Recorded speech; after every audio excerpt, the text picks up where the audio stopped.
Halo semuanya, balik lagi di channel Mr. Chibi 25. Nah, apa kabarnya teman-teman? Di video kali ini saya akan kembali membahas fakta menarik mengenai manga ataupun anime Senseiya. Di video kali ini saya akan kembali membahas manga Senseiya The Next Dimension chapter 55 sampai 56. Shijima bercerita konon dahulu kala pada zaman mitos ada 13 kuil di Sanctuary. Salah satu kuil itu disebut Istana Pembawa Ular dan terletak di antara kuil Sagittarius dan Scorpio. Kebaikan, kebijaksanaan, dan keberanian penjaganya adalah yang terkuat di antara ke-13 sen emas. Ia bertindak seperti bangsawan tertinggi, menyembuhkan mereka yang terluka dan memberikan keselamatan bagi mereka yang terserang penyakit. Karena tindakannya yang menyelamatkan banyak orang, tidak lama dia disebut dewa yang dianggap suci oleh manusia. Karena pujian yang berlebihan, ia menjadi sombong, seolah menjadi makhluk paling agung, sehingga menimbulkan murka para dewa. Dia kemudian dihancurkan di Sanctuary dan keberadaannya pun dihapus. Begitulah legenda Sen Emas Ophiuchus.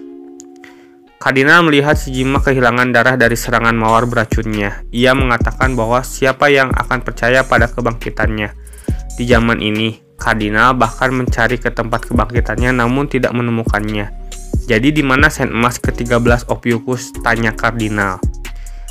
Shijima menjawab bahwa Kardinal sudah mengenalnya sejak lama.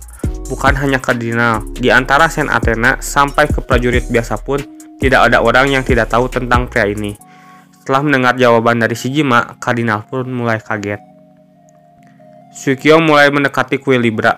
Shiryu kaget karena bisa kembali bertemu dengan salah satu hakim dunia bawah pasukan Hades. Doko memberitahu Shiryu ia merasa sesuatu terjadi pada tubuh Athena, meskipun ia tidak yakin apa itu. Doko merasakan kosmo yang tidak menyenangkan mengintai di sekitar 12 kuil. Doko lalu menyuruh Shiryu untuk segera bergegas menyelamatkan Athena. Sebelum pergi, ia mengatakan sangat senang bertemu Shiryu. Setelah pertempuran ini, apakah Doko benar-benar akan kembali bertemu dengan Shiryu atau mungkin tidak? Namun, jika di 200 tahun yang akan datang sesuai yang diucapkan Shiryu, ia akan dengan senang hati menunggu di bawah air terjun tempat ia berjaga nantinya. Shiryu pun pergi sambil tersenyum mendengar perkataan Doko. Doko menyambut kedatangan Suikyo dengan senyuman, karena sudah cukup lama mereka tidak bertemu sebagai teman. Ia menyebut Suikyo Saint Crateris, namun Suikyo menolak. Ia lebih suka disebut Garuda Suikyo, karena ia kini adalah pasukan milik Hades. Tanpa aba-aba, Suikyo lalu melakukan serangan, dan terjadi pertarungan yang sengit di antara mereka berdua.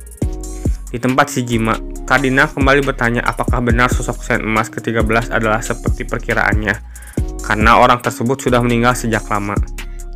Di Sanctuary abad ke-20, Saina merasakan sakit kepala yang sangat dahsyat. Ia tiba-tiba menyerang Marin tanpa alasan. Marin bertanya sambil menghindari serangan Saina apakah dia baik-baik saja. Karena tidak ada pilihan lain, Marin pun menyerang Saina sampai topengnya terlepas. Serangan dari Marin membuat luka di dahi Saina, namun ia kemudian tidak menyerang Marin lagi dan jatuh pingsan. Marin bertanya-tanya ada apa dengan reruntuhan kuil Ophiuchus sehingga membuat Saina tiba-tiba menyerangnya.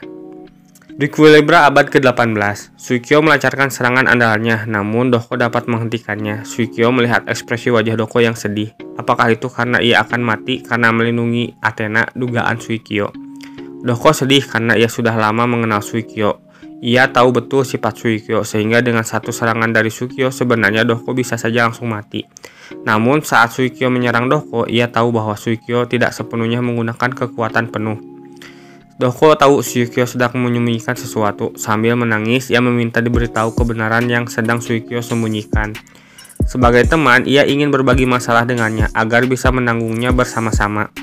Karena Suikyo masih menganggap teman, akhirnya ia pun memberitahu kepada Doko semua kebenaran yang ia simpan. Shun dan Tenma sampai di kuil Virgo. Mereka langsung berhadapan dengan bayangan Shijima. Shun dan Tenma lalu terlempar cukup jauh karena mendapat serangan dari bayangan Shijima. Mereka berdua kembali mendapat serangan di kepala, sehingga mereka berdua sangat kesakitan. Namun tiba-tiba serangan itu berhenti, dan ternyata orang yang menghentikan serangan tersebut adalah Saka. Nah, itulah untuk video kali ini. Terima kasih telah menonton. Jangan lupa like, komen, dan share.